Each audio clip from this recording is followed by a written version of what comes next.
ஆகா கல்யாணம் சீரியல்ல அழகி பாப்பா வீட்டுக்குள்ள பயங்கரமா அட்ராசிட்டி பண்ணிக்கிட்டு இருக்கிறாங்க. ஒரு குழந்தை என்ன பண்ணும், அது எல்லாமே பண்ணிக்கிட்டு இருக்கிறாங்க.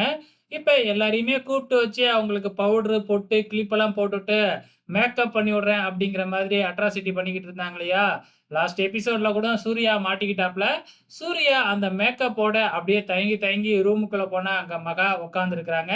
மகா ஆரம்பத்துல பார்த்து பயந்தர்றாங்க. அதுக்கப்புறம் நான் தான் பாரு, நீ சொல்லவும் தானே அந்த பாப்பா கிட்ட ஃப்ரெண்டா ஆகலாம்னு போனேன். அந்த பாப்பா என்ன பண்ணி வச்சிருக்கு பாரு! அப்படிங்கிற மாதிரி கோவப்படுறாப்புல நம்ம சூர்யா. ஸோ சூர்யா கோவப்படுறத பார்த்து பார்த்தீங்களா, அந்த பாப்பா கூட உங்களால ஃப்ரெண்ட் ஆக முடியல அப்படிங்கிற மாதிரி சொன்ன உடனே, அப்படியே சூர்யா மாத்தி பேசுறாப்புல.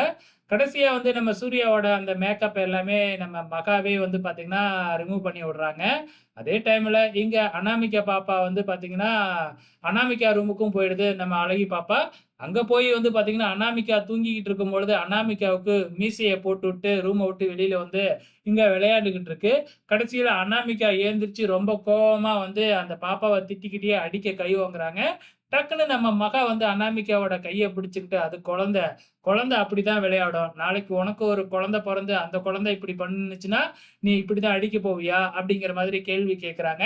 அனாமிகா வந்து அடங்குறதா இல்ல. கடைசியில விஜயும் தலையிட்டு, "இதுக்கப்புறம் குழந்தைய வந்து எதுவும் சொல்லக்கூடாது. குழந்தைன்னா அப்படிதான் இருக்கும்." அப்படிங்கிற மாதிரி அனாமிகாவுக்கு அட்வைஸ் பண்ணி ரூமுக்குள்ள அனுப்பி வைக்கிறாங்க.